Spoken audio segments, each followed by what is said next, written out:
Hello, everybody. Hello. Hello. Hi, Hi, Sene. Rita. Hi, Ruta. Hi, Phyllis. Hello. Phyllis doesn't hear us. Hi, Phyllis. Hi, Phyllis. Where is Stefan? Hello.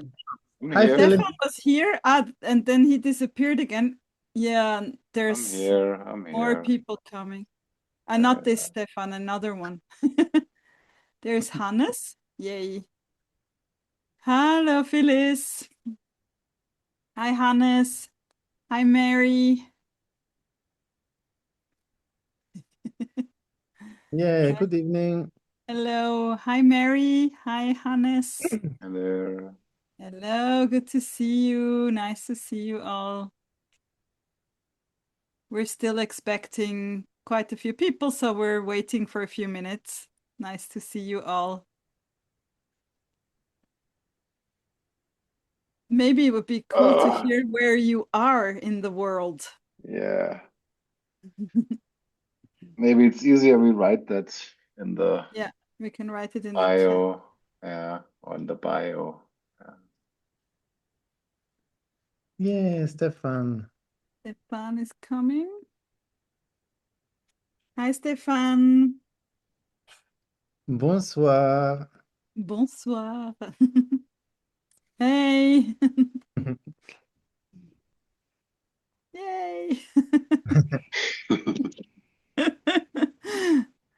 Now the screen is clean. Better. I had a sticker on it, so it was like all sticky. Oh, Are you in great. Zurich? Yes, I arrived this morning. I am geschlagen. Jet lagged for you.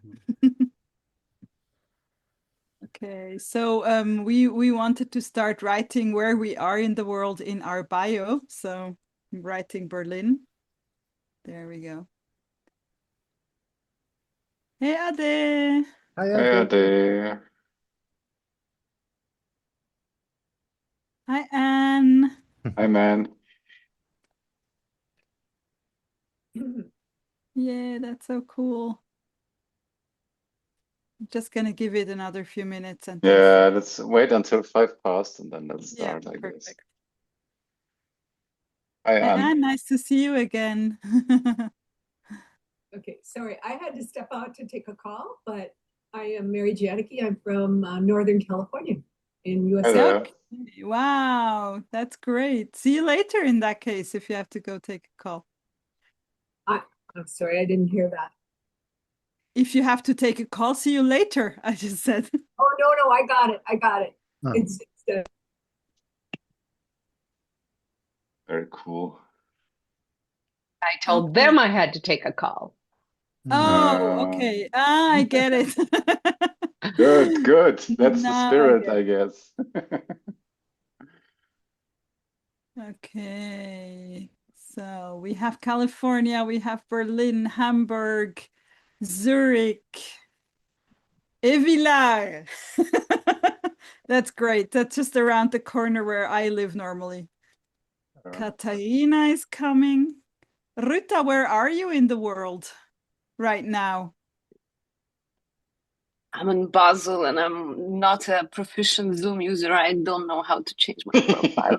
I did it Sorry. for you. Hi, Salma. Hi, Katarina. Hoi Nadja. Hello. Amazing. Einfach diese Kreuzklicken. Sonst geht Oh, Senem is in Manitoba. That's another word for Zurich. Oh no, it's not the same. She's not agreeing. It's not the same.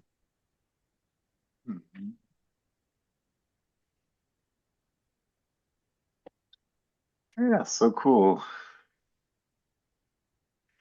Yeah, I guess I give it like 1 more minute because there's still people coming and then let's start. Yeah, I mean if we miss the beginning, it's not that big of a problem, I hope. Yeah, we just let everyone in who comes later. Yeah. Salma, I'm reading that your mic doesn't work. I hope later in the interactions you maybe can write in the chat and somebody else writes for you, reads it loud for you. Yeah, that'd be great. That's so Hi, nice. Hi, Julia. Nice to see you. Yeah, sure, Salma, take your time. Hi, Julia. Hi, Anke. Luke. Perfect. Yeah, Okay, I guess let's let's start, go. right? Yes. Guess there's still people coming, but let's start. So, welcome to this very special experiment. Today we have like many co-hosts. We are four today, but I will so I'm Stefan. I'm usually hosting this integral journalism salon based in Hamburg.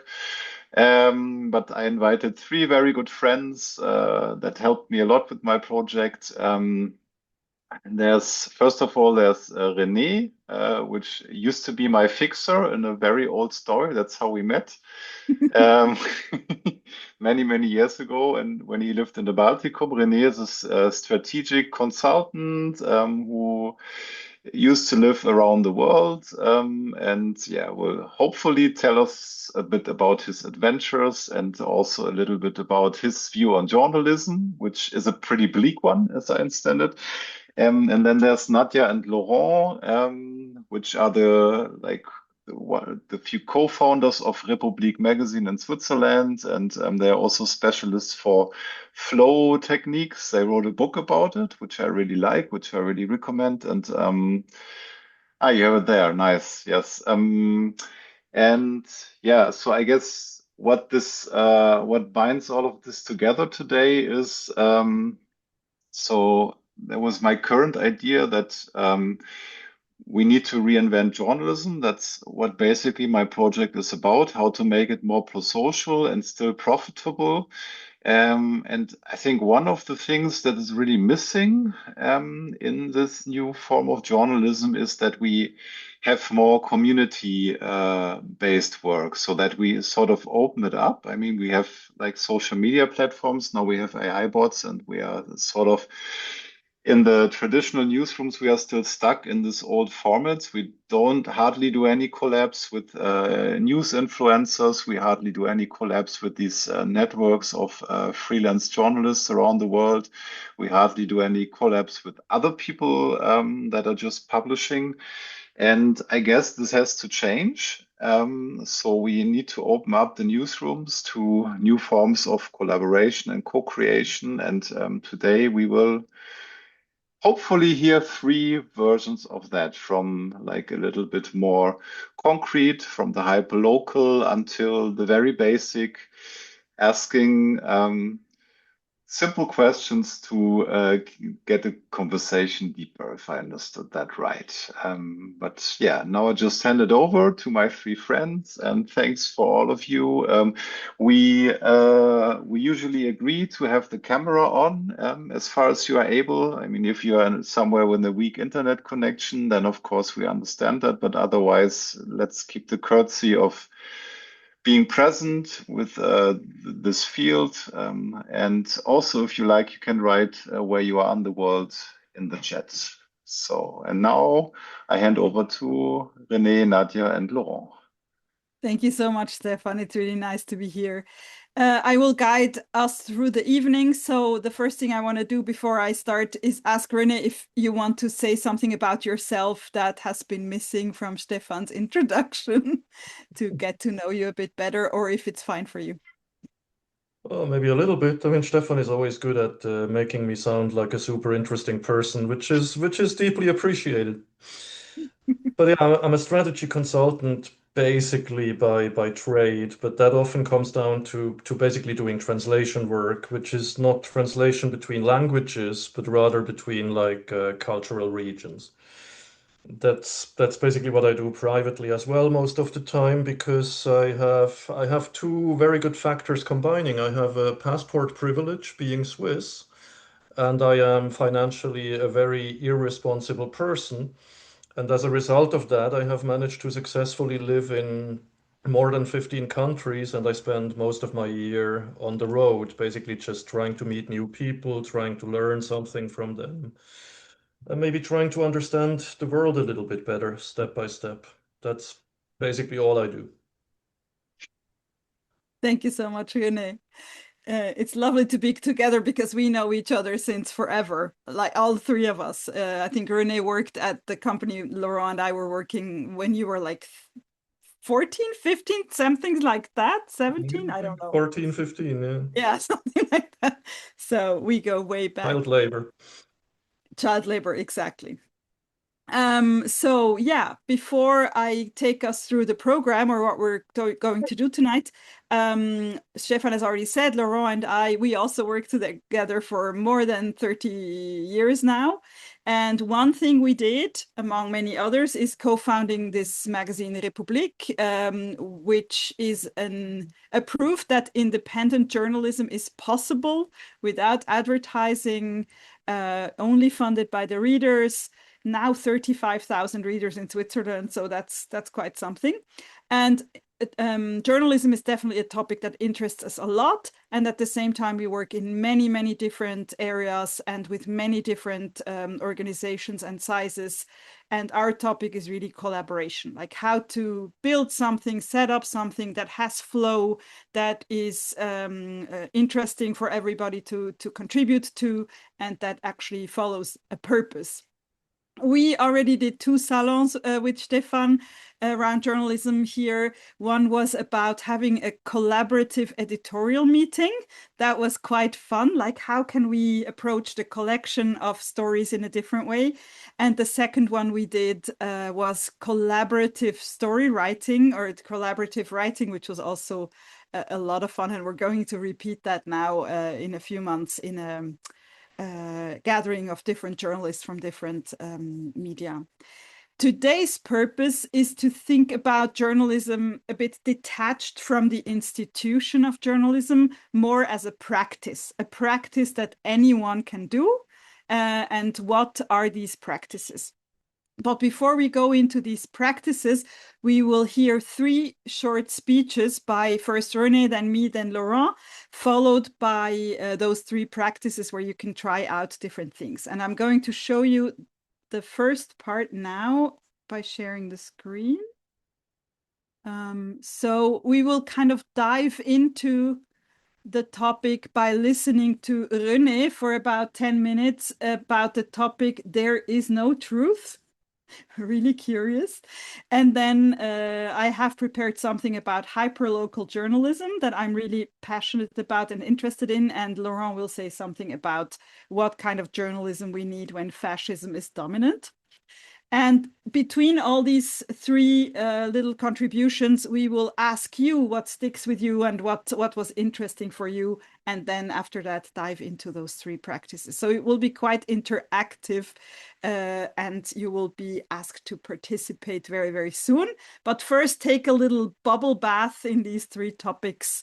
And Rene, it's your turn. All right.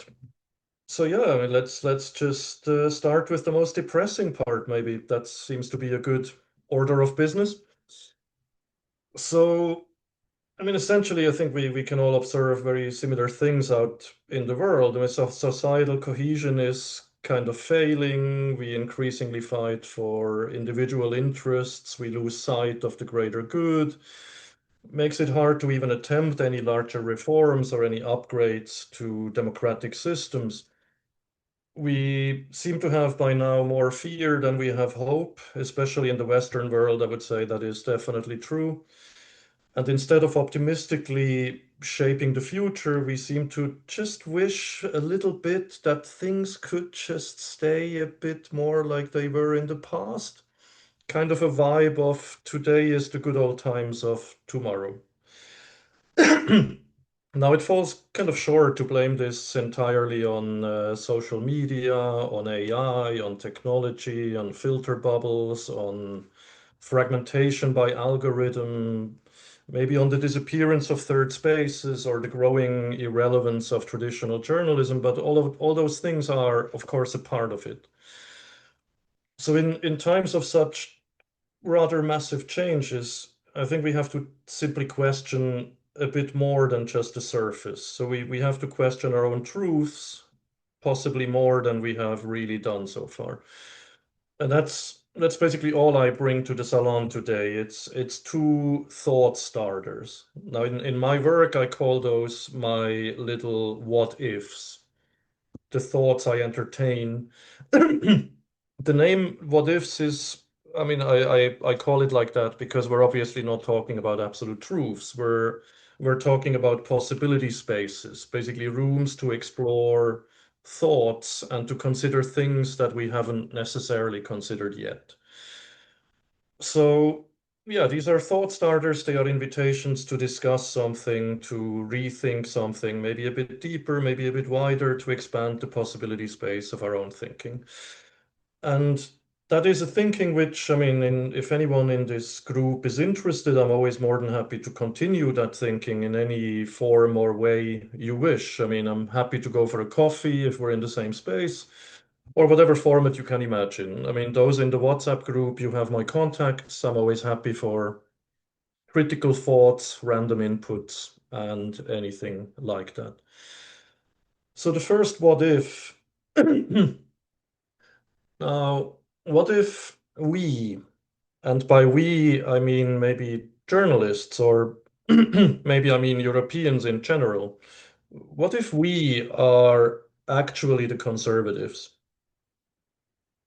Meaning, what if we are the ones fighting yesterday's battles with yesterday's weapons, trying to win tomorrow's war? What if we, I mean, we've done pretty well for a pretty long time in Europe, and I mean, there's different reasons for that, let's just say, but we have done pretty well. And what if we just feel so emotionally attached to that sweet little status quo that this is now what we long for, that we are more interested in continuation, and as a result, we treat the future as something to be afraid of rather than something to build. Now, if this little what if is true, and if we have become sort of the conservatives, this would have multiple consequences. One is liberal democracy might have become a force of preservation rather than of optimistic development. And yes, I mean, we all, depending where we are on the political spectrum, we have other people that we would probably deem much more conservative, and maybe that's just what they are, even more conservative. So if this is so, and our current mission is mainly about preserving a status quo, then my concern would be that we end up defending institutions rather than meaning. What I mean with that is, say, in journalism, we try to defend journalism as an institution with like journalists and media houses, with publications, with monetization systems, rather than trying to figure out how we can preserve the function that journalism has for a society. And maybe it's even the same with democracy as such, that we defend democracy out of a habit as an institution. We love to talk and we love to preach about free elections and political parties and parliaments and decision finding and rule of law. And there's nothing wrong with any of that. But maybe we should focus a little more on thinking, what is that valuable thing about democracy and about human rights and certain values, and how they could actually benefit and connect the world as a whole, regardless of local, social, or economical context. So what if we have actually become the conservatives? What if we are nowhere near as progressive as we all love to believe we are? And instead of talking about the purpose of certain institutions, we talk about the institutions instead. That's the first little what if. The second one is, what if we, and again, I'm kind of referring to the Western world as an abstract concept here, what if we are not nearly as good at understanding the world as we believe we are? What if our Western gaze actually stops us from seeing reality? If this is true, that we don't understand the so-called others nearly as well as we believe we do, and maybe to be honest, we don't even really care because we're busy upholding our own habits we have the power to define what's right and wrong, at least in our minds, and we probably ignore or maybe just can't even see certain things that just don't fit our own perception filters. So what if this logic-driven, legalistic, linear, and highly individualistic approach is not only insufficient to understand the world, but it's not even enough to understand ourselves? And what if it actually does harm because it limits our understanding of humanity? It limits our learning spaces. It places the individual so firmly in the center that there is no more space for community and therefore for a balanced and connected society.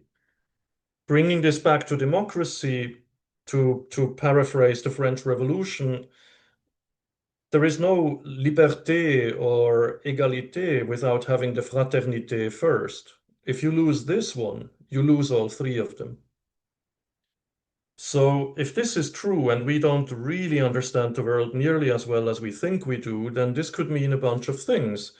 Firstly, we learn a lot less than we could and probably should, because we are absolutely certain that our way to look at the world is kind of sets the defining standard. It would also mean that we would do pretty well if we acted maybe a little bit less as teachers and a little bit more as students, like students of humanity, if you wish. So instead of preaching and proclaiming absolute values, we could enrich them with more perspectives, maybe try to see the relationship angle a lot more, relearn how community actually works, and maybe learn to translate different perspectives into each other so that they can actually understand each other. Now, in this way, bringing it back to journalism, the role of a journalist would not be the role of a gatekeeper, but rather the role of a facilitator. Journalists would essentially be the leading eternal students of humanity, driven by curiosity and the will to connect the dots, rather than just educators who try to explain single dots or brief short lines and end up defending a narrow and potentially quite limited worldview. Now, based on these two what ifs, two possible missions or approaches that maybe help us to proceed. Firstly, I would say we need to learn to let go of truth, because truth is always our own truth. Whatever group we might be a part of, whatever social or cultural priming we have, truth is always a limited factor. So instead of defending a habitual truth, maybe we need to overcome these perception limits, seriously expand our understanding, listen to more voices, even voices that we don't immediately understand. Try to reset the filter, try to trust more, try to teach and learn in a better balance, and ask ourselves different questions, like, for example, how can we create connections and find the things we all share? Or how do we stimulate honest curiosity, the ability to not mistake our own perspective for a fact, and the trust and the eagerness to engage and exchange? Or how do we bring together genuine local insight and relevance with global needs and with a bigger picture? Maybe allowing us to take inspiration from the smallest thing, bringing it over to the biggest, and vice versa. And maybe how do we foster the ability to see ourselves as same rather than perceiving ourselves as other? And secondly, back to the journalism topic, I think we need to let go of journalism itself, and maybe even of journalists, no matter how nice they are. But as long as we retain the framing and the wording of talking about journalism and journalists, I'm afraid we will forever speak about an institution rather than speaking about its actual purpose. So we risk defending the appearance of something rather than its meaning, which leads us in a potentially pretty much journalism ending direction. So instead of asking how do we make sure journalism survives, maybe the better questions to ask can be how do we retain or create open public discourse and shared information spaces? Or how do we check facts in a world where information is a constant overload and a lot of the information available is paid for, so it's very much biased by default and on purpose? Or how do we allow people and encourage people to connect not only within their own bubbles, but actively outside? Or also, how do we ensure that in a obviously capitalistic driven media space that needs to earn money, how do you ensure small stories are still heard? How do you ensure that that marginalized voices are also heard behind the current big news and the current whatever is the biggest issue right now that fills literally half of any publication? So these are two little what ifs, just simply as thought starters and their consequences. That's basically all I wanted to share. Both are things that are often on my mind, both in the observation of others as well as in the observation of myself. I obviously have no final answers nor any truth on offer, but I do believe that asking better questions is always a good start to get somewhere. So from me, that's basically it. And I mean, I can only hand back to Nadia, who takes things a lot closer to home. Thank you so much, Rene. Before we do that, we would like to ask you what you take from this, and Laurent will guide us through this question. Yeah, and there is a Laurent. Laurent. Yeah, This is indeed. Hello. Hello. Can we? Right, mute. I just put you on mute because there's a lot of sound. Welcome. Hello. Whoever you are, I just make like rename. I do it. Okay. Laurent, it's Nemo. Okay. Oh my God. Okay. So I shared a link in the chat and I'm sharing a QR code. So please, everybody, join either the link in the chat or the QR code on the screen and join us in a session that we called Write and Listen. 8 people joined already. Please, everybody, join with the QR code or the link in the chat.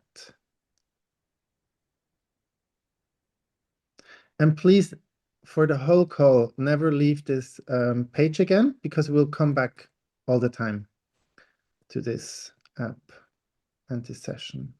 17 participants, I think 3 are missing.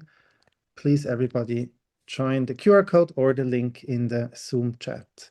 And I start the session, and we would like to ask you now, after you heard Rene speaking, what thoughts, questions, and ideas are bubbling up for you? You can write 1 post-it or 2 or 3 or 4. Just for every thought, please use 1 post-it.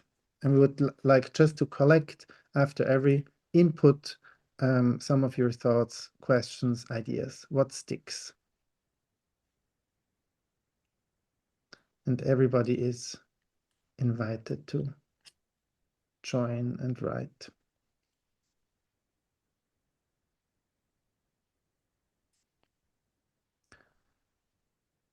Hassan, I think you just joined the session. Thank you very much. I share a link with you in the chat too. And please also join the session. You will not be able to answer the question, but so you can also see what everybody is writing.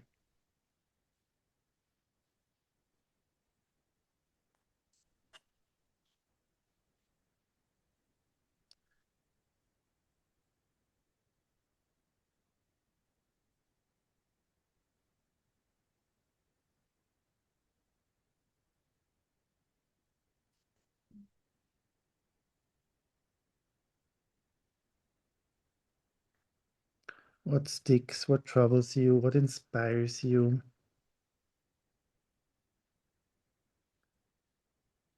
And you can write as many or few post-its as you wish. just please use for every thought one post-it.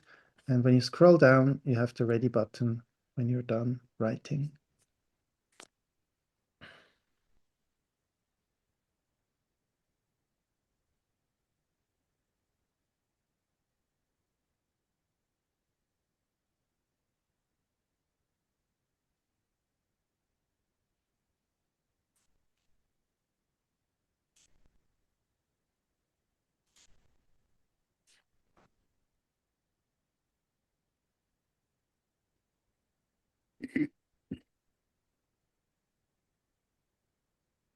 Wow, so many people writing inputs. When you're done, just click on ready on the bottom. And then we know you're done.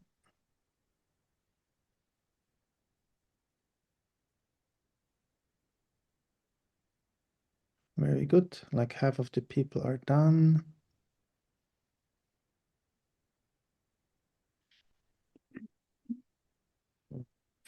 In like 30 seconds. And then you will be able to read all the inputs and share what resonates with you most.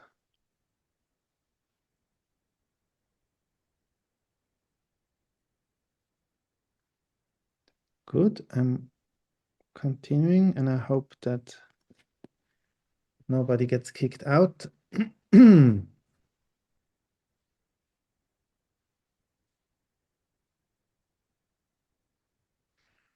And so right now, everybody should be able to see what everybody has written.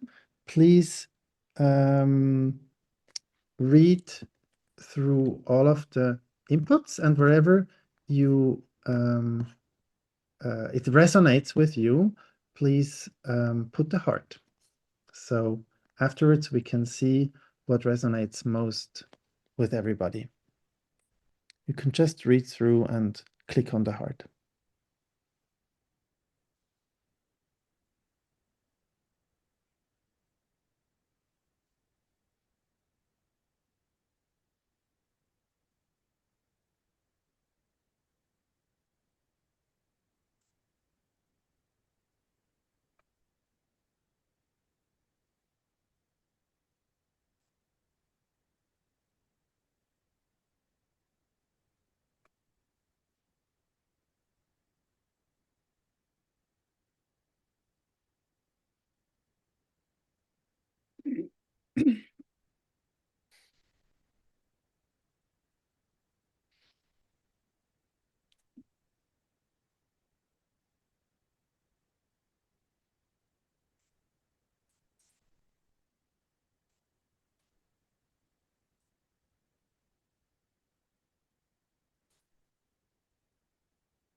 You can give as many or as few hearts as you like.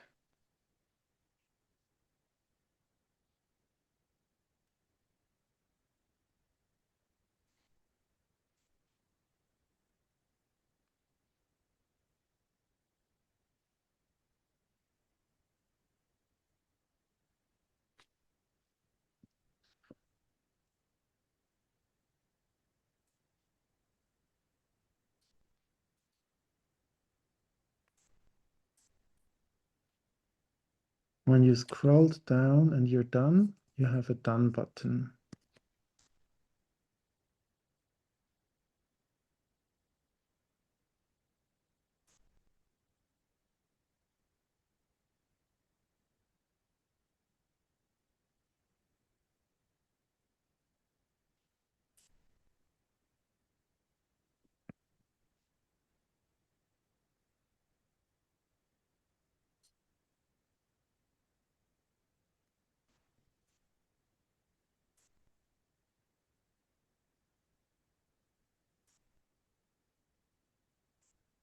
Looks like most people have read half of it.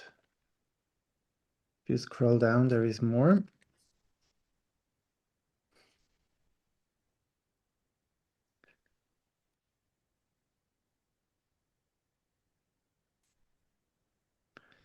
I'd say let's move on.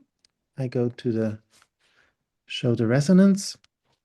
So here you can see what resonates most, and please stay in the app. We will use it after each input, and at the end you get all the results, whatever has been written. So I'd love to hand over to Nadja. Thank you. Yeah, Rene already said we're going a bit closer to home now, or to where we live. And I want to talk for about 5 minutes or so about hyperlocal journalism. That's at least what I called it when I was preparing this. And I was thinking about the question, what happens when asking questions is in the hands of people who share risk? There where we live together, where we are a community, we share risk, and how is that related to journalism, basically? When I invited people on LinkedIn to this salon, I wrote, journalism is too important to be left to journalists alone. Maybe after listening to Rene, I would say to be left to journalists. Let's skip the alone. And it's really a question I want to take seriously. What would that mean if everyone can practice journalism in some way? Hyperlocal for me isn't about size or reach. It's really about shared risk. A newspaper can cover a whole country and still feel very distant to people. But a neighbor asking why the stream around the corner close to the neighborhood has smelled strange for 2 weeks is doing journalism with different stakes. She or others have to live with the answer and know what to do with it. So the reporter asks, what's the story? And looks for resonance with the audience and wants the framing that travels farthest, maybe. And the neighbor asks, what is happening to us? So we're in this context, I think we're looking for clarity for itself to understand the world better. And the questioner has skin in the game. And both of these approaches are legitimate. I just think that the second one is more rare at the moment. This is a question inspired by my friend Perrine, who lives in France. And we were talking about how we can strengthen our neighborhoods. And she said, one question is really important to me. It's about asking, is this the best we can do? And I think this is a really interesting question. It's not a story question, so it doesn't provide a story like journalism would normally today. It is a future question. It is a question that doesn't just describe what's happening, but opens up to improve things together. So basically the typical model we have, kind of industrial or broadcast journalism, is the source, then the journalist, and then the audience. And in this hyper-local conversational kind of journalism, there is no intermediary, and often the same person has different roles in different moments. And I think that is not a weakness in this case, but it's a different shape of public discourse. So journalism in this surrounding for me is more like mycelium, like, you know, what's underneath the trees, underneath the mushrooms that grow underneath the trees and connect everything. So it's not a broadcasting tower, it's something much more connected. It has no center. It kind of carries the forest. It's maybe even invisible. So I'm thinking more about something like that. Or maybe sourdough. I'm actually making a bread. So I'm thinking of sourdough and not industrial bread. It's something that is coming from the people, and it is more like a campfire and not like a floodlight, because sourdough is alive. It is place bound. It needs feeding. It can't travel, 13 hours in an airplane. And it can also not be scaled, so it tastes of the place where it grew. And I think that's what we need. And the campfire also is a place, maybe you don't see that far, but you see the people and you see their faces and you see what's really happening and they see you. So first I started thinking about this, and the only way I could think about it for a while was newspaper, but smaller. And I was thinking, you know, about scenes and stuff like that. But then I started expanding my thoughts a bit and looking at what can it also be. So it can be in-place stuff. So these are notice boards at the bakery, or zines indeed at the kiosk, or chalkboards in front of a cafe, or a question box on a lamppost, or a wall covered with information. So in-place stuff, but also in-time stuff. So at the Stammtisch, I didn't find a better English word, at the, you know, where people gather in the restaurant. That's a very Swiss thing. Discussing politics. It can happen there, or it can happen on listening walks, or in story circles, or at the monthly news night at the pub, or in salons like this one. It can happen digitally. So I think that every WhatsApp group or Signal group can have this quality, or a neighborhood channel, or maybe an email newsletter from the kitchen table, pirate FM radio, or voice notes circulated like reports. And of course, it can also be experiential, like a walking tour that residents lead, or murals, a forum theater, or maybe the repair cafe where you go to fix your toaster is also a listening post. So yeah, stuff like that. And people get access to this kind of journalism not by paying, or not necessarily by paying, or not only by paying, but by showing up. So if we look at the broadcasting journalism, again, it's a consumer model: pay, click, watch, leave, and you have to kind of go there. And hyper-local journalism maybe is more a participation model, where you show up and you contribute and you pass something on. So the news is already where you are. People can find their way into this in very different ways. So it's embedded where you already are. So you don't have to go to the news. The news is already there at the school gate, in the playground, the building site, the post office, but also word of mouth. So stuff that you hear at the kitchen table, my neighbor told me, that can be one credible idea that is spread very quickly into many households. Can be something ritualized, like a weekly walk, or a monthly soup night, or a Tuesday meeting. And the medium is the gathering, and of course also the message.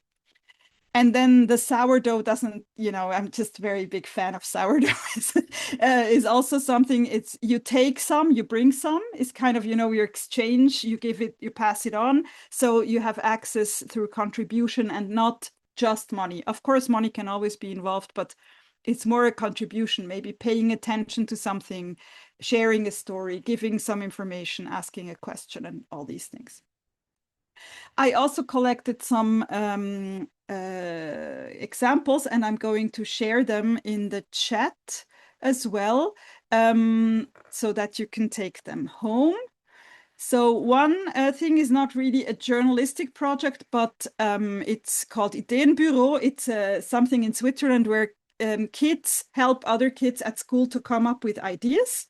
So you can go to the Ideenbüro and you can ask a question, and the other kids will help you find ideas. And those are certainly also related to what's happening in the school.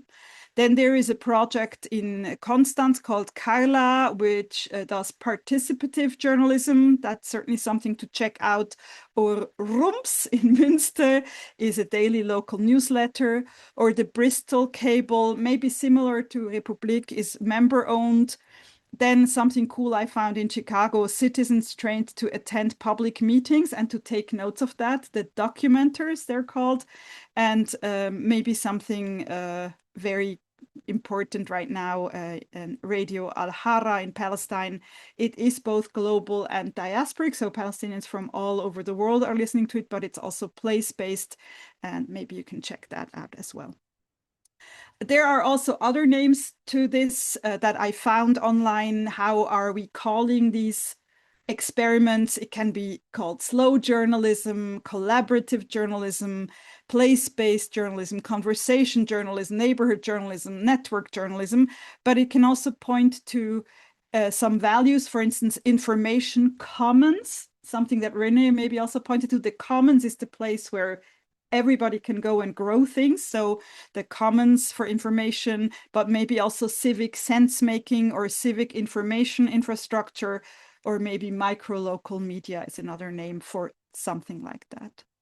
Of course, there's also the shadow side. So hyperlocal can also mean pub table nationalism or gossip mills, exclusion of those who don't already belong, or a vendetta dressed up as reporting. So we have to also make sure that maybe these things don't take precedent.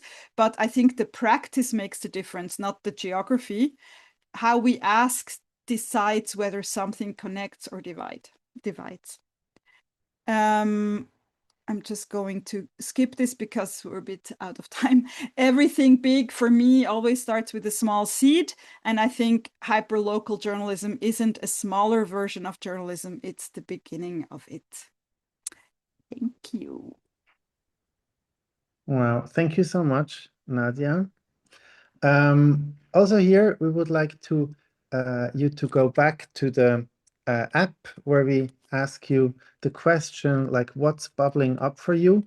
If you still have it, you can go back. If you need it again, you can click on the link in the chat and or join the QR code.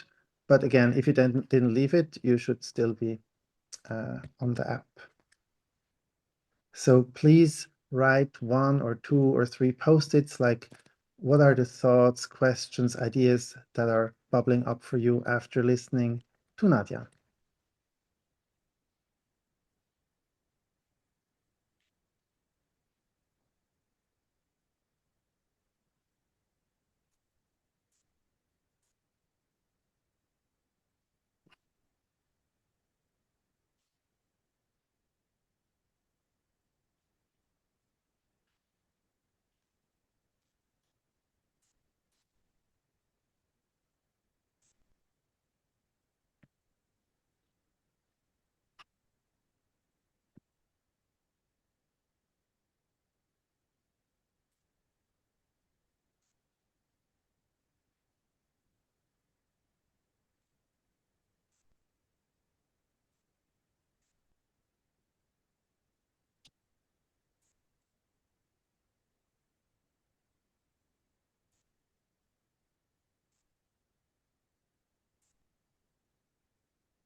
And when you're done writing, you can scroll down and click on Done. So we can see that you finished. And a little heads up, Stefan was worried that it's only about listening and not everybody can speak. So there will be a little input after this and then a little break. And then in the second part, there you will speak to each other in specific practices. And after that, we have like open conversation about whatever we want to talk about. Please finish your thoughts, writing your thoughts, and then click on Done. Thank you so much for participating so well. It's a pleasure to see all these post-its. Good, I think I continue.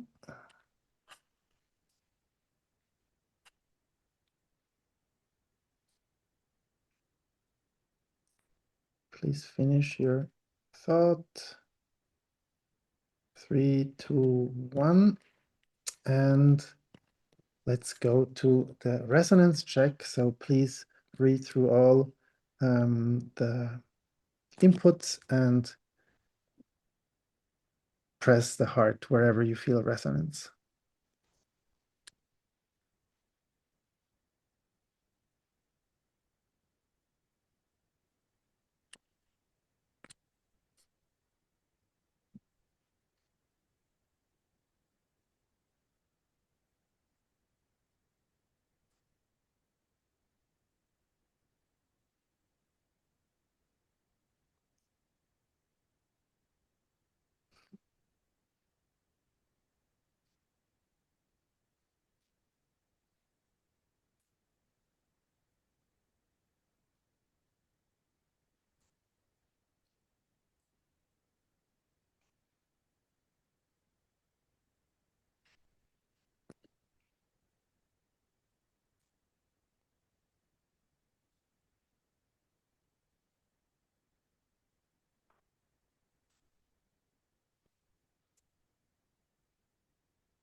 Please scroll down, and when you're done, click on done.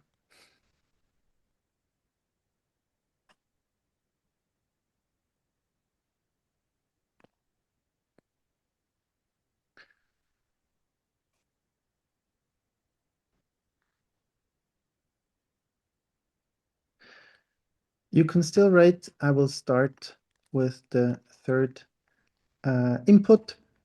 The title is When Fascism is Dominant. I've been in a group called Counterculture to Fascism for about a year. Like, we meet twice a week and we talk about different topics, what to do when fascism is becoming even more dominant. And in that realm, two things happened. How journalism can look like when fascism is dominant is the second thing I want to talk about.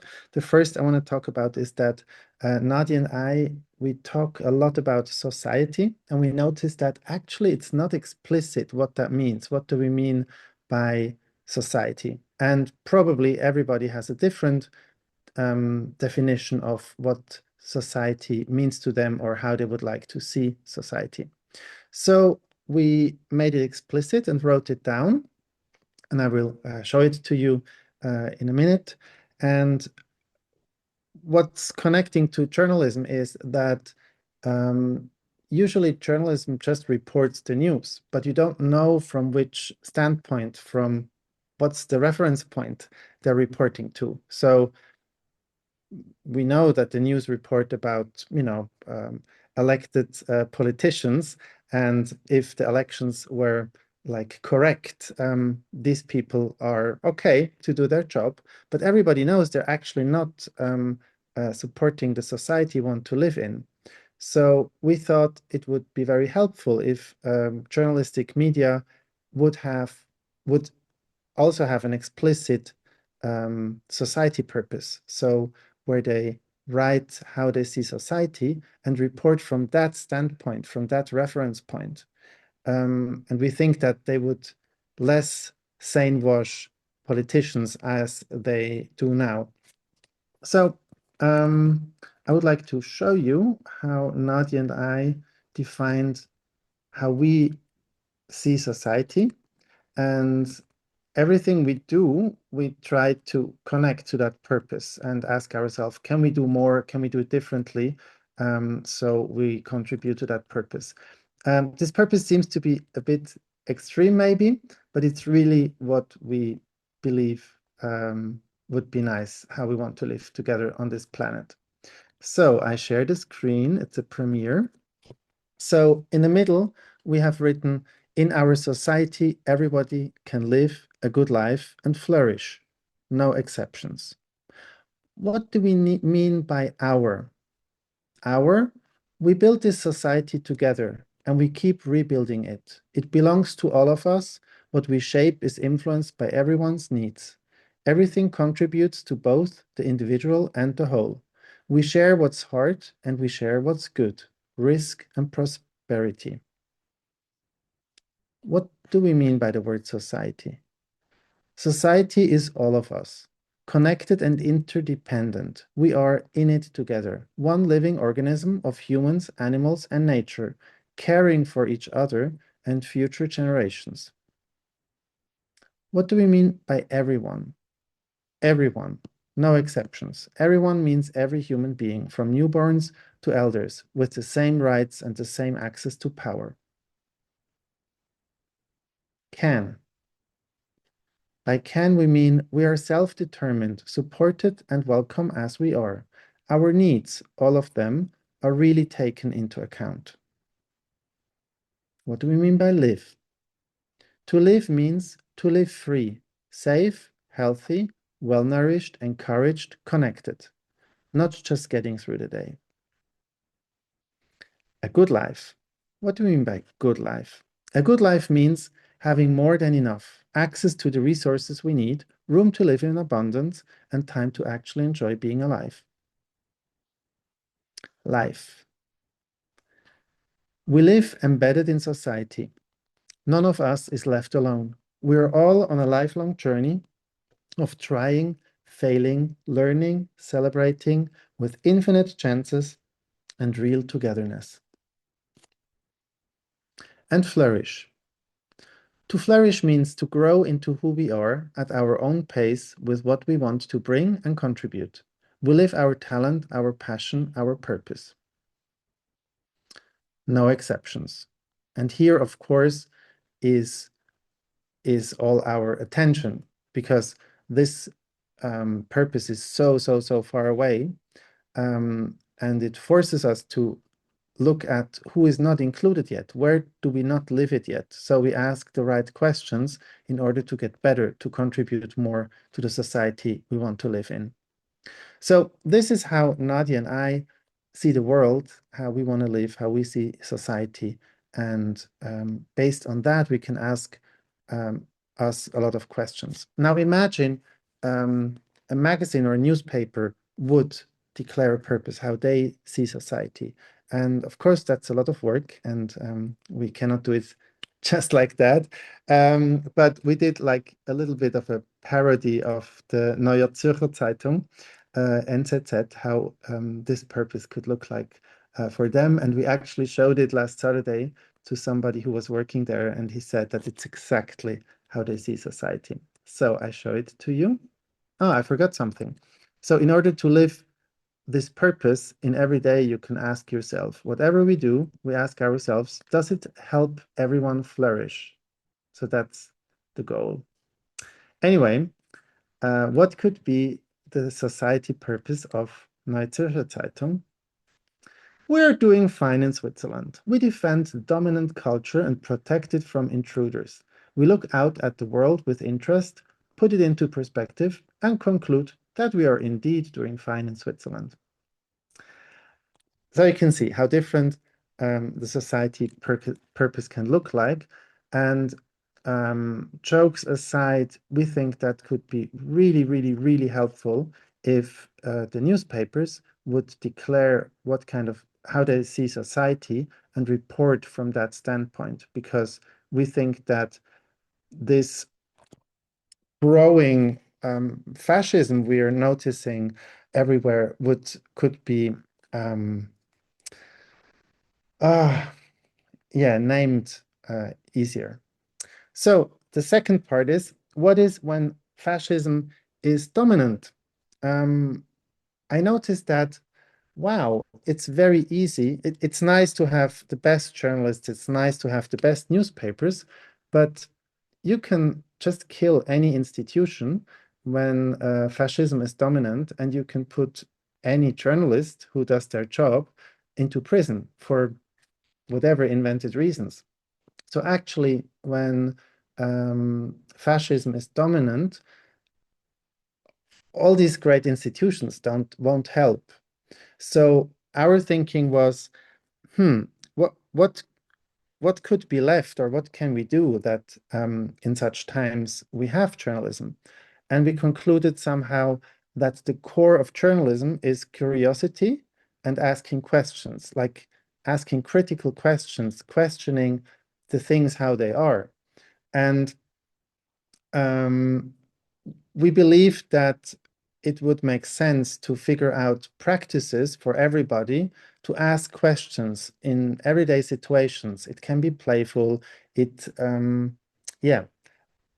But we should take back journalism and become journalists, everybody, because if we have this practice and we do that and we research together and we dialogue together about the topics that matters to us, this cannot be killed when fascism is dominant. So from that thinking, we want to try out some practices and how they feel and what they do with us. And in the second part of this salon, we would like to try out some practices with you. But first, again, please join the app. I need to put the new question. And wait.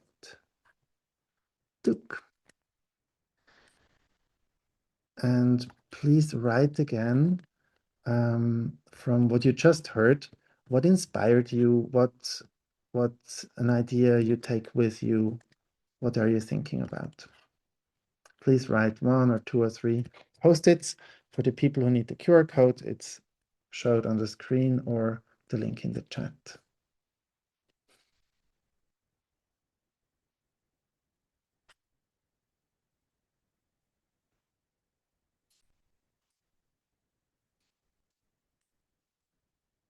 And again, you will get all this content.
And when you're done, please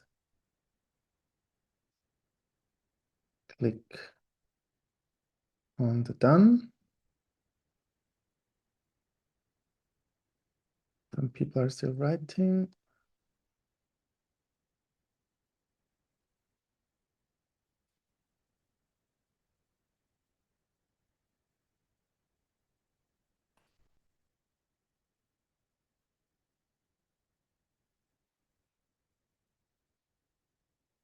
Half of the people are done.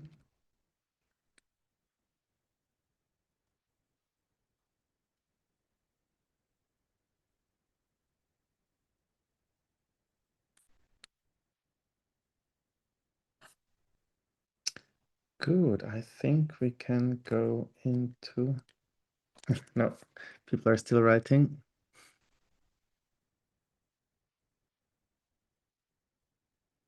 Good. Let's go.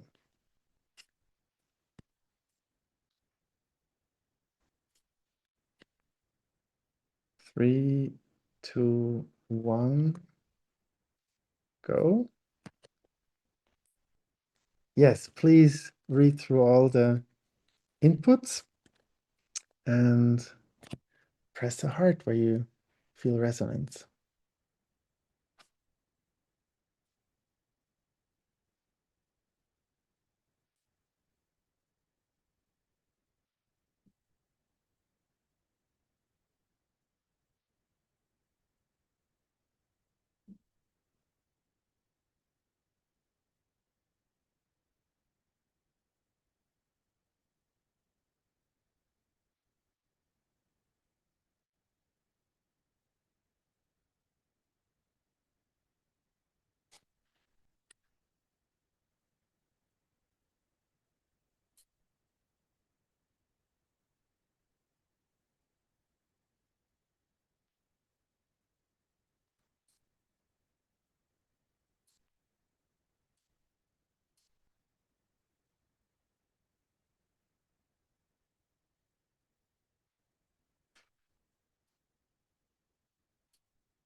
Please scroll down, and at the end you have the done button. But I think, Nadja, you can start sharing, and I keep this part series open. Cool. So we would like to make a little break now and of 7 minutes, and then try out 3 different and maybe uncomfortable practices around asking questions, dialogue, and public discourse. And yeah, we'd be really happy if you stay on for this interactive part. See you again at 14 past. Okay.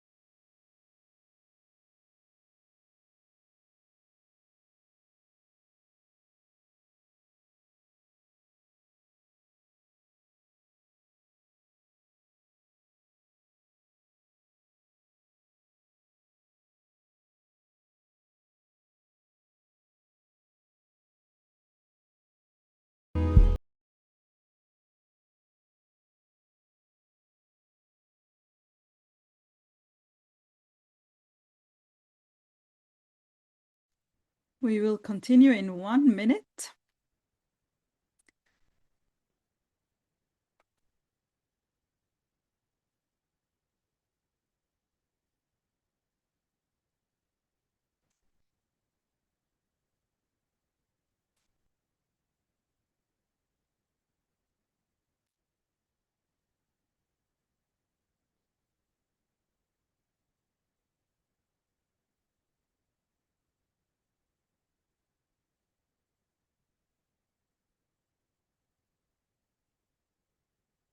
So everyone is slowly coming back, and in a few seconds we will start.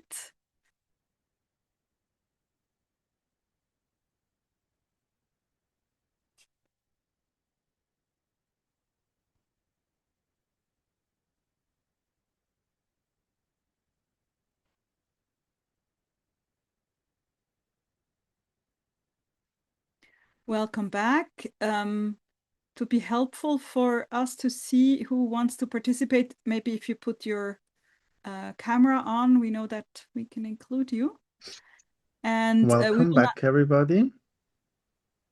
We will now go into Laurent, do you hear me? Now I hear you. Yeah, I turned out because of the okay, of the music, yeah. I just wanted to welcome everybody back to the practical part. And Laurent will guide us through it in a minute. Just to tell you what to expect, we will first collect some topics so that we can actually talk about something that is close to your heart, and then go into a first practice around discussing only using questions. So that's the next step. And Laurent, over to you. Yes. If you still have the app open, please come back to it, because we would like to collect now topics that are either worrying you a lot or have a negative impact on your personal life or the life of people around you, like big topics, political ones, what's happening in the world, whatever it is. Please write a post-it for each topic, and then we will work with the top 3 or something like that. If somebody needs again the link or the QR code, please let me know.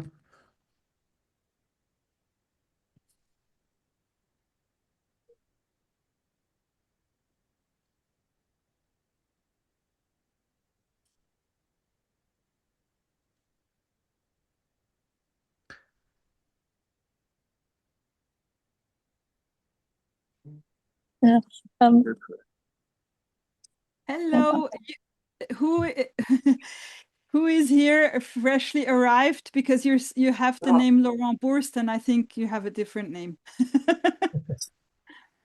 Yes. I don't think they hear me. Okay, Right. doesn't matter. I share again. I share again the link in the chat. Okay, let's. People are still writing. What are big topics?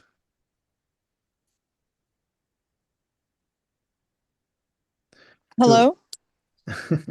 Hi, Salma. Welcome Hi. back. Sorry. Some technical issues with the other phone. I had to switch to this phone, and That's okay. Welcome yeah, back. sorry about that. All good. Great to have you back. Thank you. Good. So now let's rate, like give a heart to the ones that resonate with you, where you think, yeah, that's really important, that has a big impact. I would like to talk about that.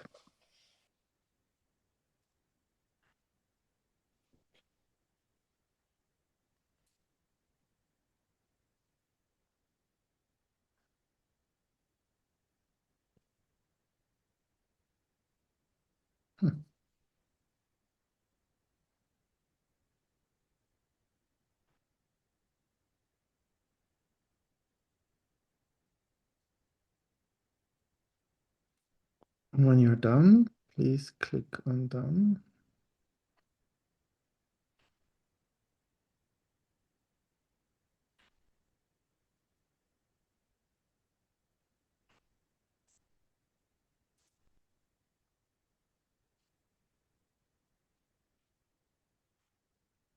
Good. Let's have a look. So I make a screenshot. And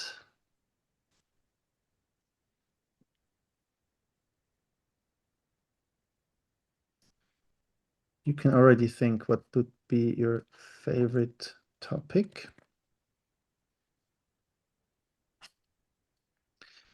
So what we thought we will do is like, we wanted to do it in little groups, but since we're only like 15 people, maybe only 13 active, we will do it together in this main room.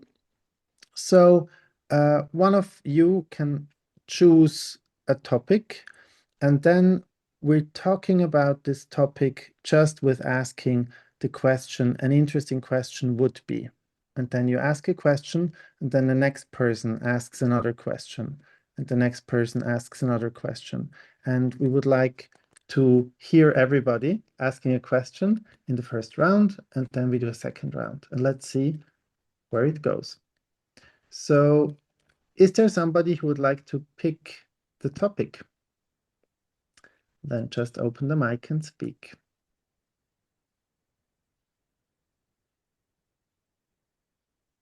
Who would like to choose a topic? Fear of the future. Fear of the future. Okay. So you can ask the first question. Like, what question would you ask? The topic of fear of the future, and then you hand it over to somebody else.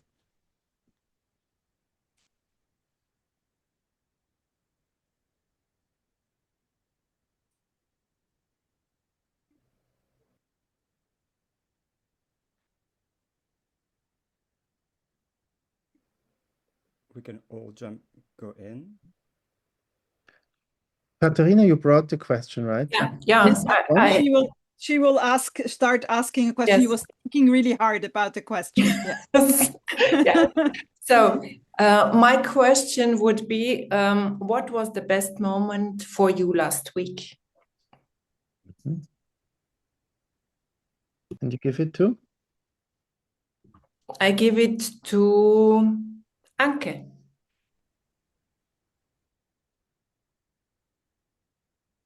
Sorry, I'm still a little bit confused what to do now. So I answer the questions. No, Katharina you ask a question. Just about, the question. Yeah. Related to the topic of fear of the future, or maybe related to the question that Katharina brought. Okay.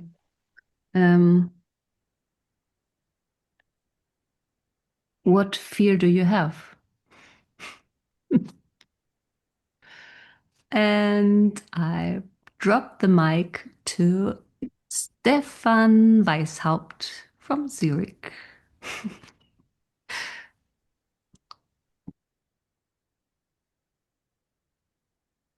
What would a future without fear look like? Mm.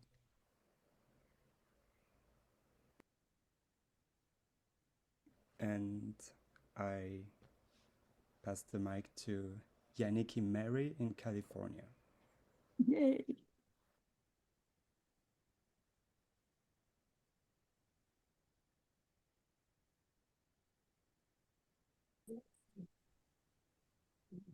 What would the future look like without fear?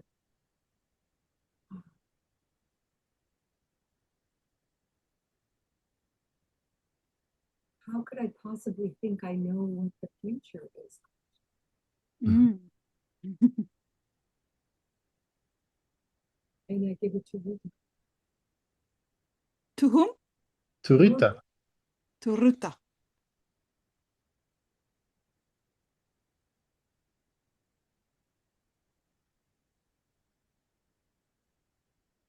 Why can't I know the future then?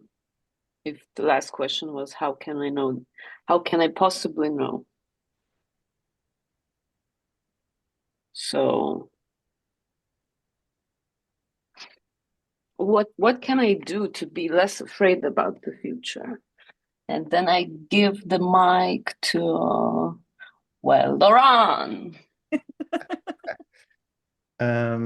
My question would be, how can we support each other to have less fear about the future? To whom shall I hand the mic?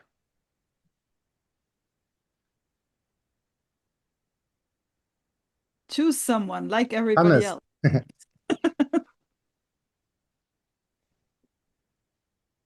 Is fear real or just an illusion? And passing on to Emma.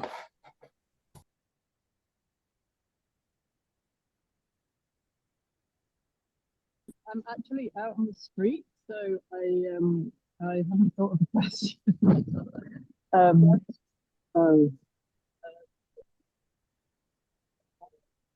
do we know what the future holds?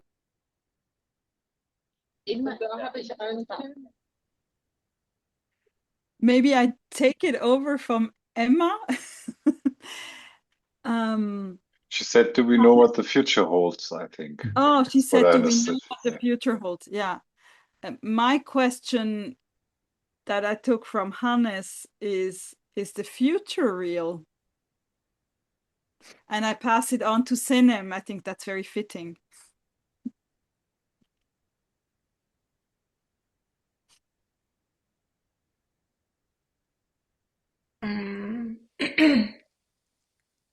Where does the fear come from? What is the source of our fear, really? Do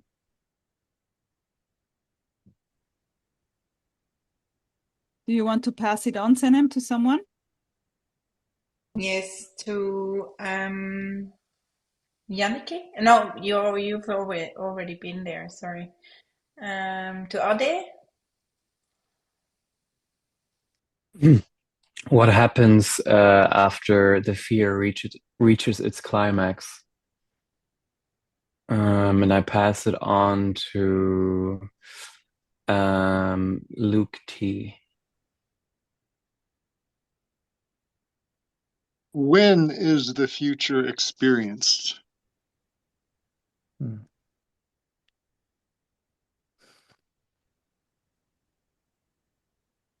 I'm just going to pass it on from Luke to Stefan. Well, I have two questions. Is that allowed? First one is, what if there is no poly crisis, but just a really interesting and exhausting change of our culture? And the second one is, what could possibly go wrong? Who do you pass it on, Stefan?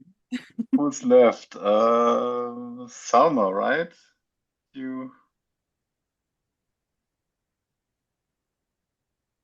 Salma's not here. Oh, yes, I am. Sorry.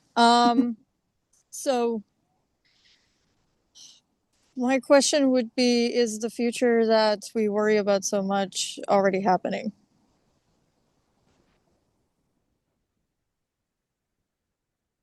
And let's pass it to Rene. My question would really be, is it your future you're concerned about, or is it our future? And what makes you think there is a difference if it's yours? And I Wow. want to ask Arthur if he wants to say something, ask a question. Yeah, for the thinking of the future, I think for my son's generation future and how to get ready for that. Thank you, Arthur. Thank you. We would like to, I think everybody spoke. We would like to do a second round, picking a different topic, and then not only asking a question, like an interesting question would be, but I have the question X, Y, Z because, and then I don't know the purpose or the reason why you ask yourself this question. So who would like to pick another topic?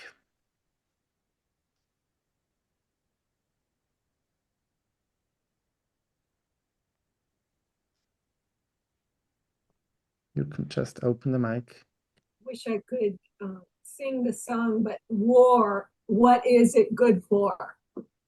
Okay, And so you picked the topic and already asked the first question, war, what is it good for? Why are you interested in asking this question? yeah, every time I hear that song, it just gets to me. And what is it good for?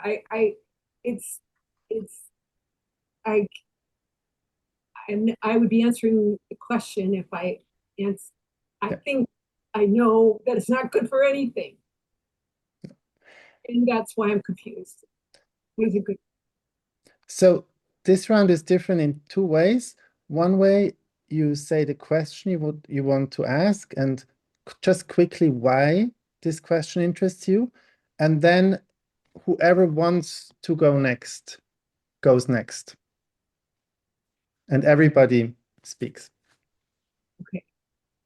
Was my question wrong? I did it wrong? No. So who is next?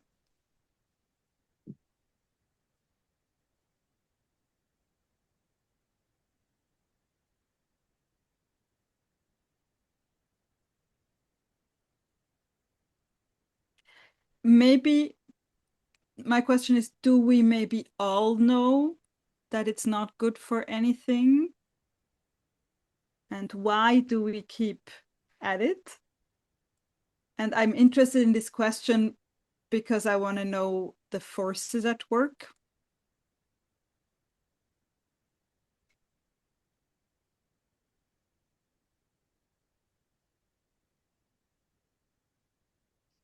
Should I just jump in, or Yes.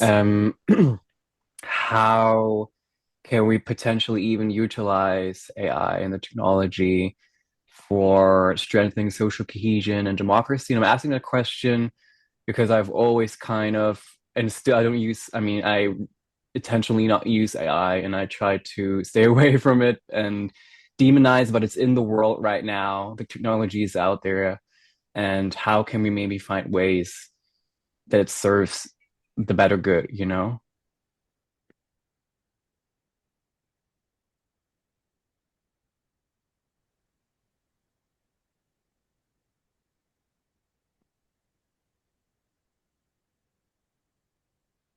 I'm sorry, are we still on the topic of war? Yes. Yeah. Is all war bad? Why do you want to ask this question? Why does it interest you? Because it's not black and white, obviously. Like, I think there's a lot more nuance in specific situations. There's no bipolar narrative. There's no absolutes in, okay, war is absolutely bad, and then that's it. Thank you. I'm interested in. Oh, sorry. Go ahead, Steph. Thank you. Is war a condition of peace? And I'm asking that because I don't know exactly how it went, because I was reading Hannah Arendt, and she was kind of putting it into that you can't have peace if you don't have war to kind of contrast it, because you need to have like these moments of war so that you can feel the peace.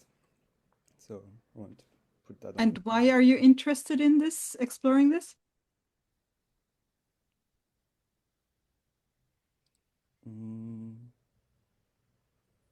To better understand what it actually means to live in peace.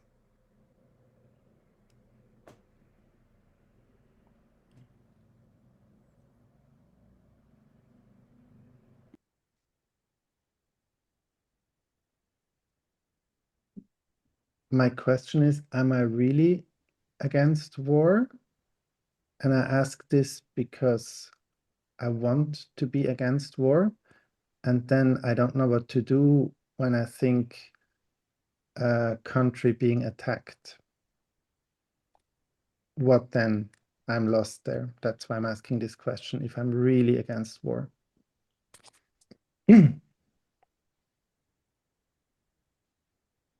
My question is, how can I help certain people I know out of their current situation, considering I can't finance them? And the reason this is interesting for me is because I see the possibility of building support networks, pooling resources for people that most of the network may not even know, just based on trust, perhaps also breaking a few immigration laws in the process.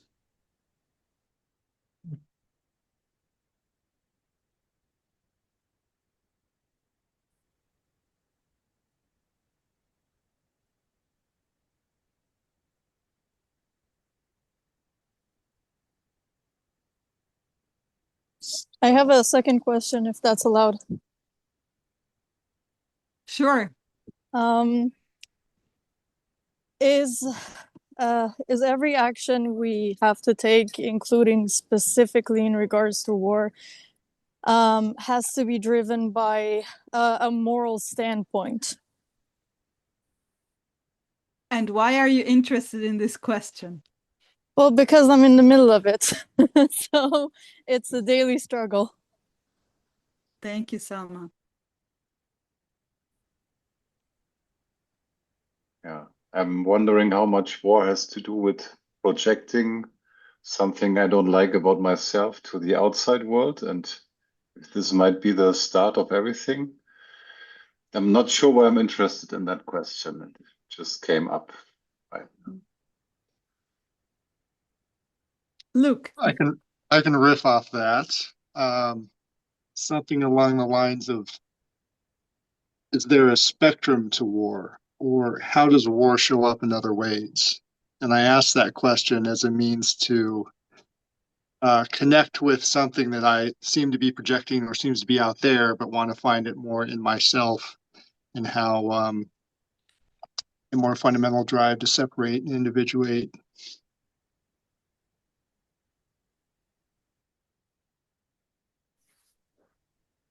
How is integral and hyperlocal journalism a weapon in cognitive warfighting?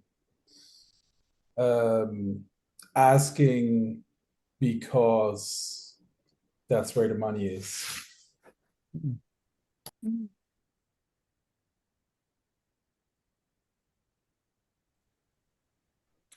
I'm wondering if we could learn about living in peace from history, because there were long periods in our history where societies lived and live in peace, lived and live even today in peace. I'm interested in this question because I want to learn, and at the same time I'm asking myself, do we have time to do studies like this? It seems to be a luxury process.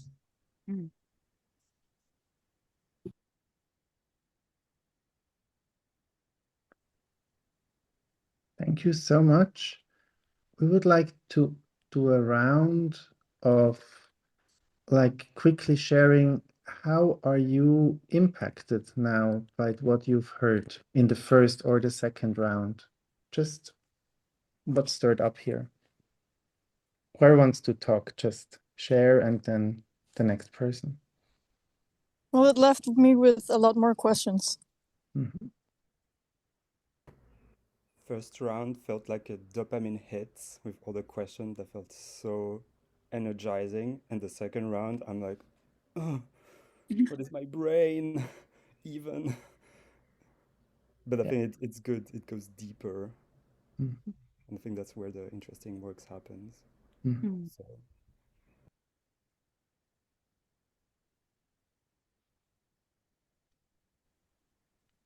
I realized that I have no muscles to stay with the questions. And I want to go to the answer that is, of course, not there. And it was extremely unsettling and at the same time kind of warm and reassuring to just stick with the questions.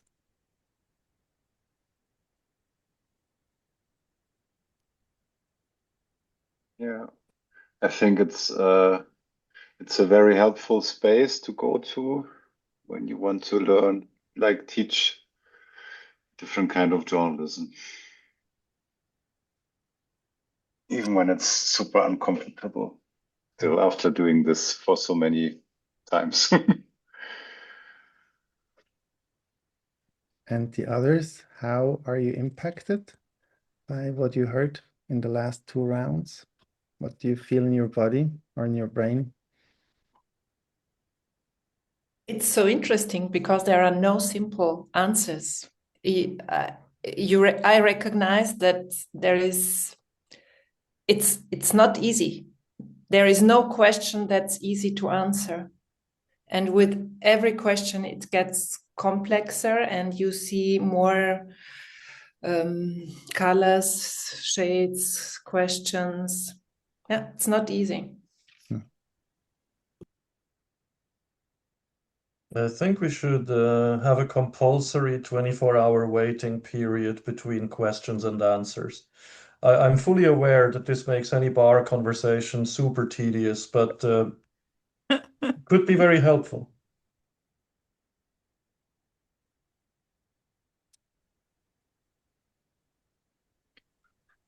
I think it would be a good training, like to have an audience also that has an expectation, not to get like quick answers, to feel in control and back like, okay, the systems are running this way. I know the answers. I feel safe because I can control it, but stay with this space of uncertainty where you, yeah, actually feel the tensions and you let them a little bit in the room, and that's actually something you pay money for. That the journal makes that to you. That would be, I guess, a very interesting audience, and I'm not quite sure how to find it and how to train it, but I guess it would help society to develop further because it would take you out of the simple linear thinking. Yes. And it's totally the opposite of what we do in our jobs, right? Yeah. Sorry. I really enjoyed the first round. I was really touched, like I had goosebumps about there was some tenderness and synchronization in the room, like really everybody was listening to the question and there was less information in the room. In the second round, there was much more information, so it kind of broke down this precious concentration we built in the space. I really enjoyed it. Thank you.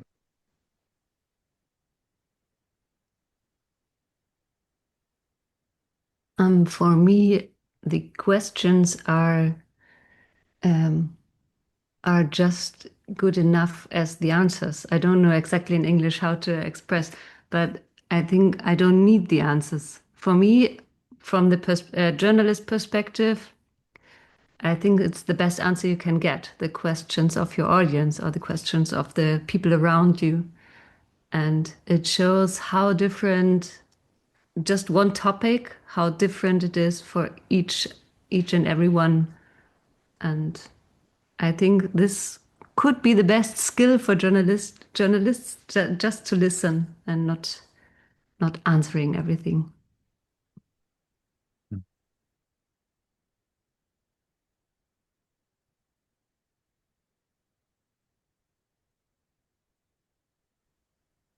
Would you be up for another practice? We prepared 2 more practices. I think 2 are too much, but 1 we could do. Are you up for it? So we need to prepare it in the sense of, we ask you again a question in the app, which is, which terms are often polarizing, terms where people have completely different views about or fight about the right definition. So if you can, please go back to the app and then we will have an exercise with it. And whoever is out of the app, I put the link again in the chat.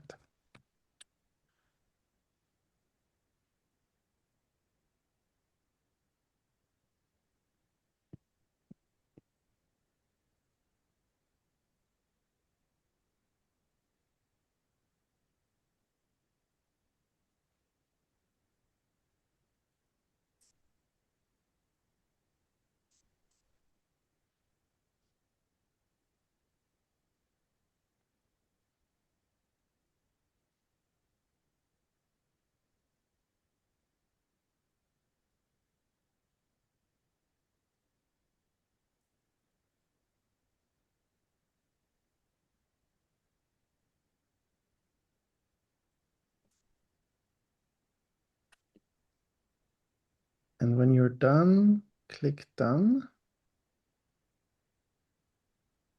Good. Let's have a look, and we go to the heart round. Please put a heart where you think, yeah, this is polarizing. There, people have total different opinions what that means, how they would describe it.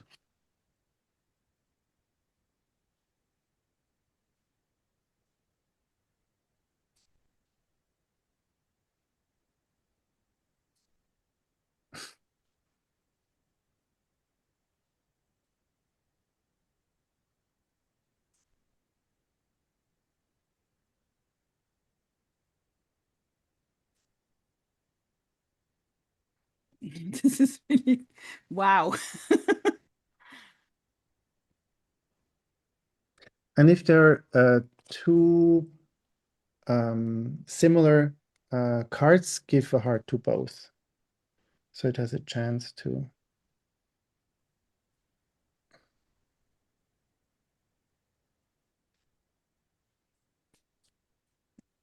Good, I think we're good. So let's have a look.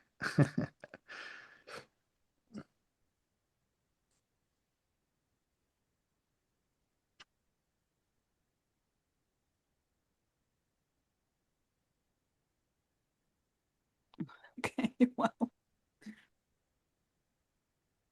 So we go back to the Miro board. I share my screen quickly. And yeah, little introduction. Very often when we discuss about something, we try to convince the other person that I am right in the definition of X, Y, Z. And our theory is that it doesn't matter who is right, but it's very valuable to know how do you define the meaning of the word X and how do I define it? And then we can talk about the topic. And you know, when I use the word Zionist, you know what I mean by it. And when you use it, I know what you mean by it. So we don't lose our energy with defining who is right, but we just map what do you mean, what do I mean, what do others mean. So we would like one of you choose Very easy topic. a term where you think, well, most people would define that differently, and yeah, we would fight about it. Who wants to pick one?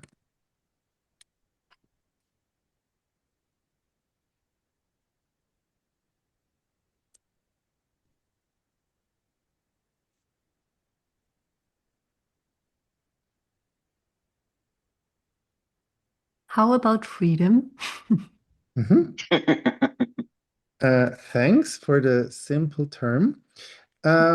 So, and this time, we will listen to all of you, but we want you to first write in the app, what is your definition of freedom? So please go back to the app and write a sentence or something. How do you define freedom? And then we will listen for the first time to all of us and what the definition is.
And when you're done, please click on done.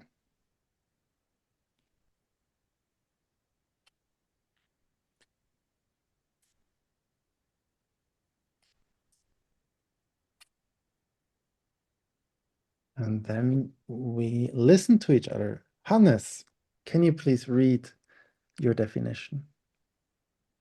Freedom is both positive, as in freedom to, and negative, as in freedom from. But mainly it's an internal, a spiritual state. Wow, thank you. Anke, when you say freedom, what do you mean?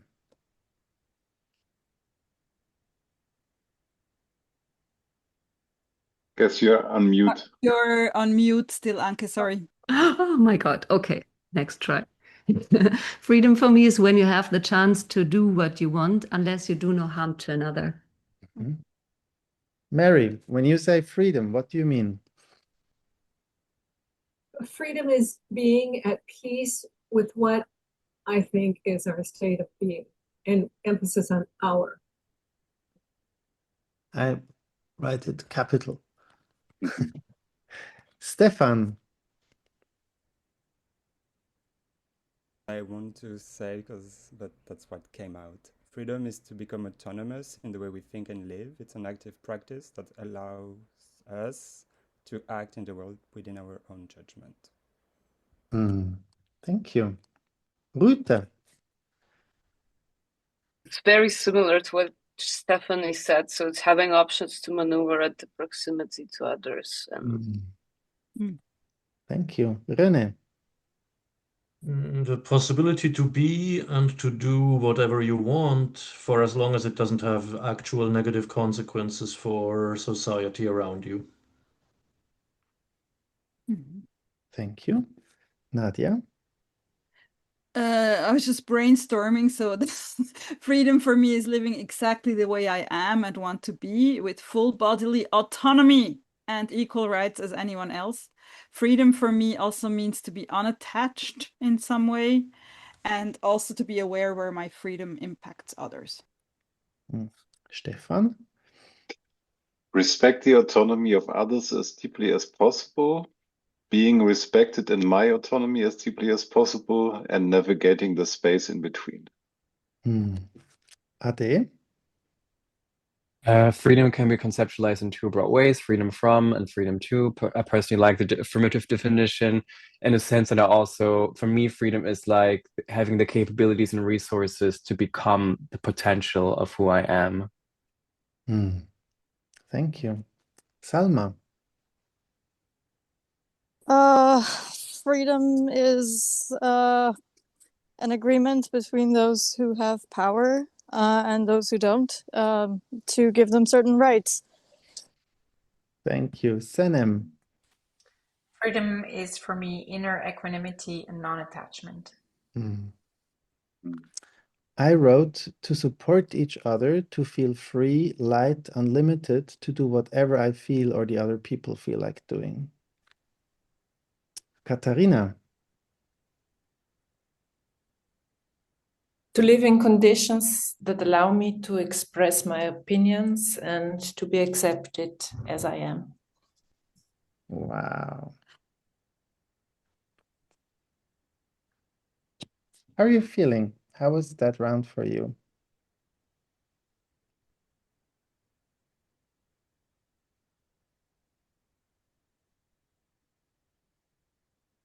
for me, maybe the interesting thing was that freedom is actually not per se something that you have polarity of, but it's just massively diverse and non-homogeneous. Yeah. I would say enriched and inspired by all the diversity, not polarized at all. At ease.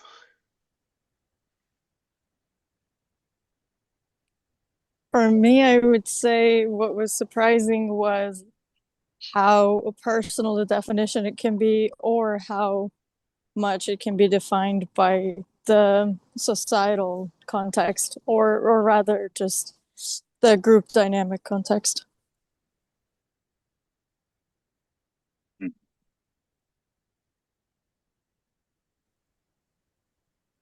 I For can me, see it's that it could be. interesting. Sorry, Nadja. No, go ahead, Katharina. For me, it's interesting that every node puts a little stone, and together it's a big mosaic. And the picture gets richer with every opinion or with every definition, without having the idea of being correct or complete. I wanted to say that I find it really interesting to think about in a context of maybe a conflict or a polarized discussion to ground ourselves into all those definitions. Let's imagine that we're talking about freedom in a contested situation where the heat is up, and then to listen to everyone and just be informed that it's not one thing, it's many different things. And I think the discussion afterwards would be quite different.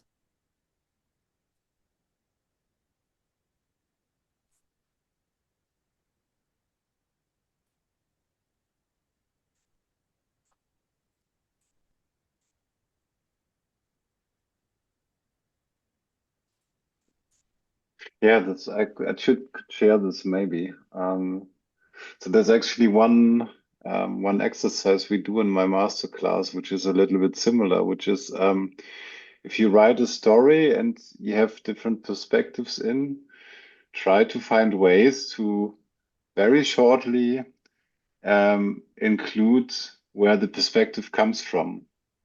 And it totally changes the text, even if it's just a few words, but just if you know that somebody's standing on the standpoint and why or she is standing there or not anywhere else, it really helps you to have empathy with that person. It really helps you to understand where this is coming from, and it really puts you in the state of a mosaic rather than a war, right?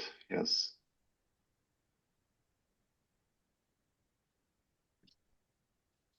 So yeah.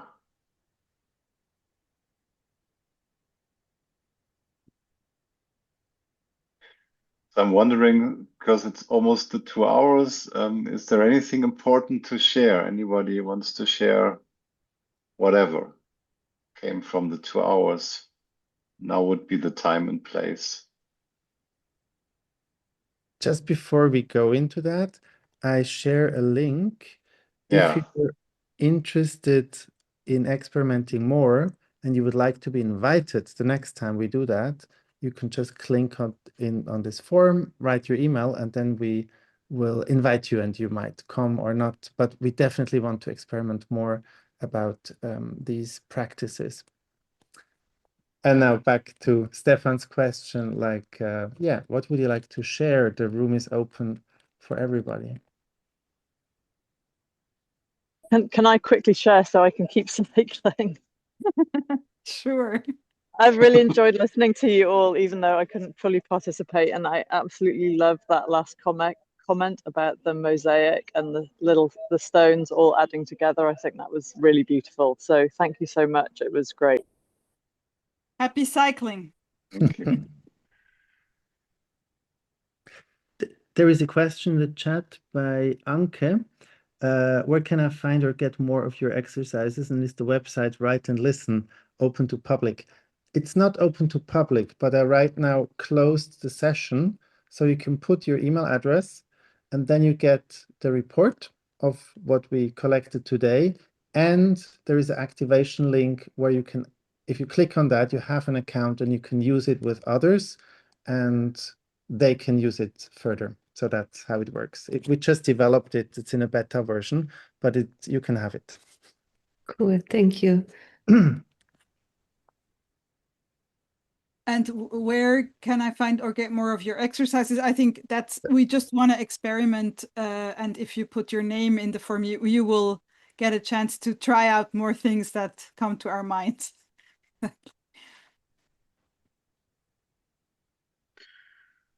Yeah. So I will also do my little blog of advertisement. So if you're interested, there's a monthly salon. So every month there is one. I already posted the link twice. I will do it again. So there's this little beautiful community, around 120 people right now from around the world, people trying to reinvent journalism from all different kinds. You don't have to be a journalist to join. It's enough if you're just interested in redefining what journalism is and you are interested in the topic, you can just join. It's in English mainly, and would be nice if you join, that you briefly introduce yourself, who you are and what you do. And otherwise, to me, yeah, so this has been a very beautiful round. It was also quite comfy to be more in the listener role. So thanks for that. That was fun. And it's what I always find fascinating is that how many similarities there are between different approaches. I mean, we didn't really do a briefing what you will do. I just trusted you guys to do something. And my experience is, I mean, I've been doing this for a couple of years now, that there's this shared worldview space where a lot of the ideas are similar, even if you approach them from different angles. And it's always fascinating that you are coming back to some of the same core values, like holding space for ambiguity, holding space for diversity, these kind of things, so that it comes over and over again. And it seems to be a quite good path to go to, and gives me hope. So that was my sharing. I'm happy to listen to the others. What were your experiences? How are you living now? How are you feeling?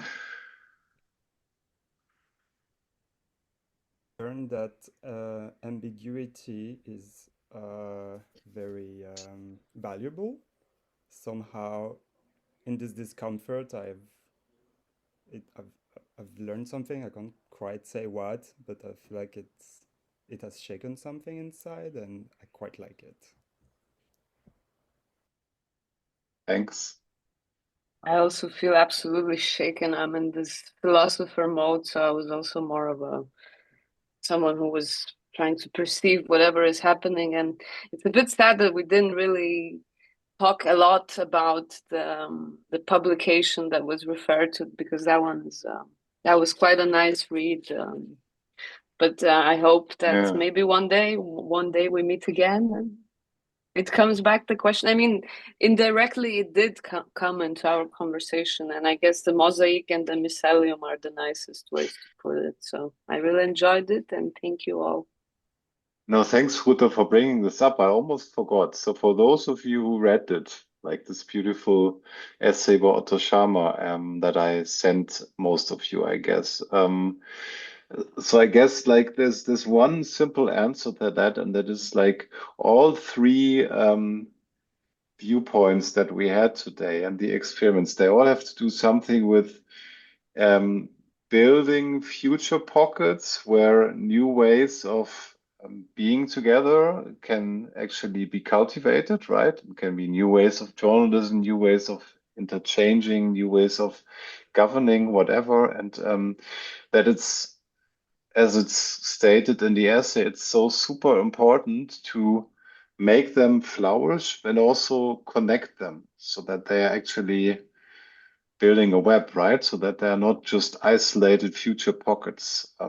And I guess that's how you could link the three topics we had, and that's how you could also link this WhatsApp group that I'm building. Because there are people from like all kinds of professions and walks of lives, right? So they are all like from magic mushroom trainers until journalists, and they are all trying to change something. And I guess it's important to connect the dots and build movements from this and learn from each other. Yeah.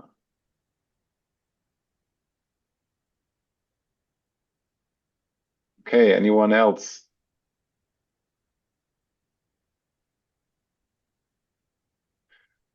Well, thank you so much. Yeah. Really. Awesome. It's very generous and very generous to ours. Yeah. Yeah. Thanks for Likewise. joining, Senem. That was really nice that you came.